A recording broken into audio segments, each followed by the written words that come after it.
Hello guys, welcome back to my channel গুরু ভাই ব্লগারে তোমাদেরকে স্বাগত। আজকে আমরা এসেছি মুকুটমণিপুর। আগের ভিডিওতে দেখেছি শুশুনিয়া, আর এখন আমরা আছি মুকুটমণিপুর ড্যামে।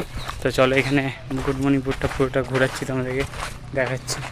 দেখো, হ্যাঁ ঠিকই দেখছেন, এটাই মুকুটমণিপুর ড্যাম।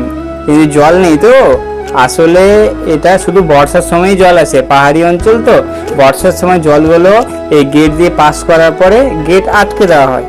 বর্ষা ছাড়া আপনারা জল দেখতে পাবেন না। তবে দাঁড়ান জেন দেখুন, জল দেখাবো তো, ওই পারে আছে তো জল। আর এই যে দেখতে পাচ্ছি এখানে হরিণের মাথার উপরে পৃথিবী কেন আছে বলতে পারছি না আমি।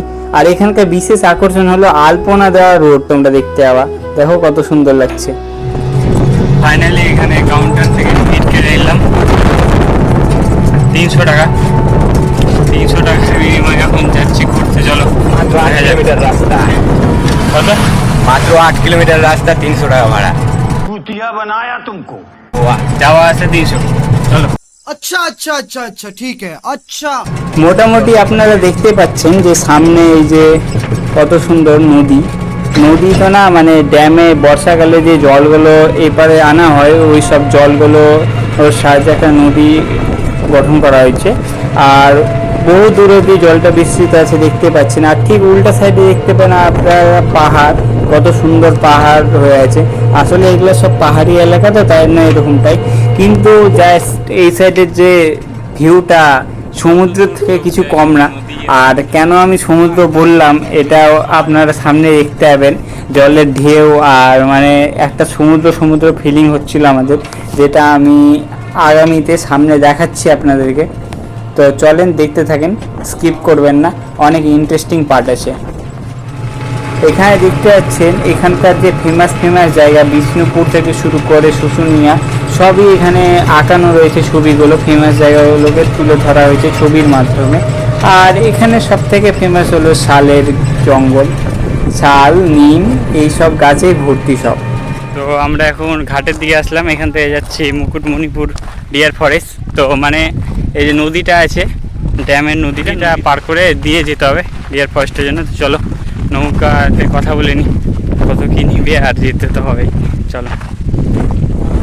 এই যে দেখেন, কেন বলেছিলাম আমি সমুদ্র ফিলিং, দেখে আপনারা বুঝতেই পারছেন কত সুন্দর ঢেউ।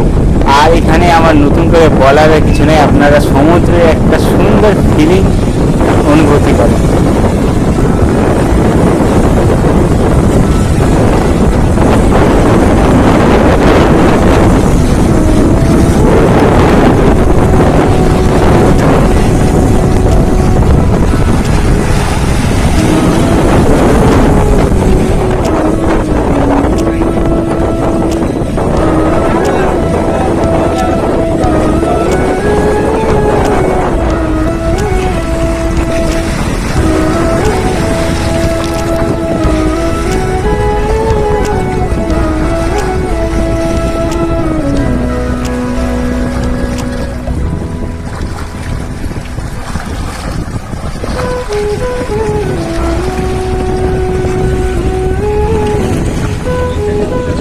হ্যাঁ ঠিকই ধরেছেন।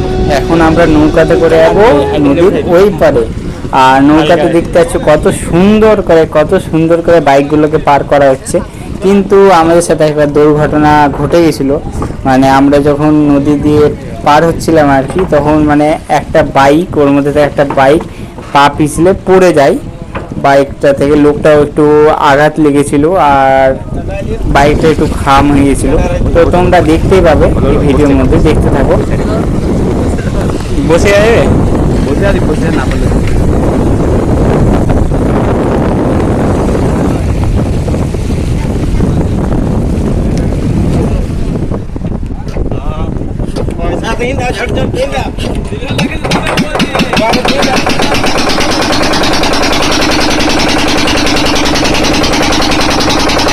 এখানে দেখতে পাচ্ছ তোমরা যে লোকটা কিভাবে পা পিছলে পড়ে যাচ্ছে, মানে হঠাৎ করে। আর আমি ভেবে পাচ্ছিলাম না মানে কি করব, লোকটা উঠাবো আমার পায়ের কাছে। তো সিসি ছিল যেহেতু আমার সামনে, তো সিসি আর নৌকার যে মাঝিটা ছিল, দুজনা মিলে এই বাইকটা উঠালো। লোকটার একটু লেগেছিল পায়ে। আর বাইকটা তোমরা ভালো করে দেখতে হলে বুঝতে পারবে ট্যাপচা হয়ে গেছে এই ট্যাঙ্কির দিকটা। তবে ওভারঅল তেমন কিছু একটা হয়নি। তো তোমরা একটা সুন্দর ভিউ এনজয় করো।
চলো বেশ, ঘাটটা পার হয়ে গেলাম, দেখতে পেলে কি কি হলো।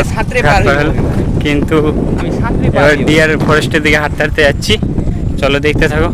তারপরে ডিয়ার দেখেছি, মাই ডিয়ার, হরিণ, অন্য কিছু। झूठ बोलो। রাস্তা সুন্দর, কিন্তু সমস্যা হচ্ছে এখান থেকে গাড়ি পেলাম না। সব আকাশে মেঘ করেছে তো, তার জন্য সব বাড়ি সারি চলে গেছে মনে হয়। কারণ হেঁটে যাচ্ছি ডিয়ার ফরেস্ট অবধি, দেখি কত দূর আছে। 3 কিলোমিটার শুনলাম, এত দূর পার করে আসলাম, আর না যেলে হয়। চলো যাই দেখাই। দেখো ভাই, মালদা ডিস্ট্রিক্টের মানুষ জলে পড়ে রোদে মরে যাচ্ছে, কিন্তু এখানে দেখতে পাচ্ছ কাল বৈশাখী ঝড় আমাদের সাথে। আর এটা হলো ডিয়ার ফরেস্ট, কিন্তু ডিয়ার নাই, মানে ডিয়ার আছে ভিতরে কোথাও নুকায় গেছে হয়তো। বৃষ্টি পড়ছে তো, বৃষ্টির মধ্যে বেরোবে না হয়তো ওরা, তো মনে হয় না দেখাতে পারবো। দেখি এখন ভাগ্যে যদি থাকে, তোমাদের ভাগ্যে যদি থাকে তাহলে দেখতে পাবা, আর আমাদের ভাগ্যে তো নাই, মানে ফুটা কপাল। নাহলে আবার হাঁটতে হাঁটতে যাবো, সে ভৈরব বাবার থান দেখাবো তোমাদেরকে, আর ওখানে একটা ইকো পার্ক টাইপের রয়েছে, ওটা দেখাবো। দেখতে থাকো, ভিডিওটা কন্টিনিউ। 2 hours later. দেখো ভাই, তোমাদেরকে দেখাতাম তো আমি অনেক কিছুই, কিন্তু দুঃখের বিষয় হলো এমন হালে ঝড় শুরু হলো ওখানে, ঝড় আর বৃষ্টি, যে আর কিছুই তোমাদেরকে দেখাতে পারলাম না। বাধ্য হলাম আমরা পালিয়ে আসার জন্য, তাও নৌকা পাচ্ছিলাম না। অনেক কষ্টের পরে এই নৌকাটা কোনো মতো নিয়ে যেতে আমাদেরকে রাজি হলো, কিছু লোক হলো। তাই মানে গরুর মুখ টাইপের মনে হচ্ছে না, দেখে গরুর মুখের মতো লাগছে। কি হয় জানি না, কিন্তু পাথরটা জাস্ট ইন্টারেস্টিং লাগলো, তাই জন্য আর বলে দিলাম। নামটাম জানি না, গরুর মুখের মতো লাগলো আমার। এই বৃষ্টির মধ্যে আর দাঁড়ালাম না, তো আজকে ব্লগটা এখানেই শেষ করছি। Tata, bye bye.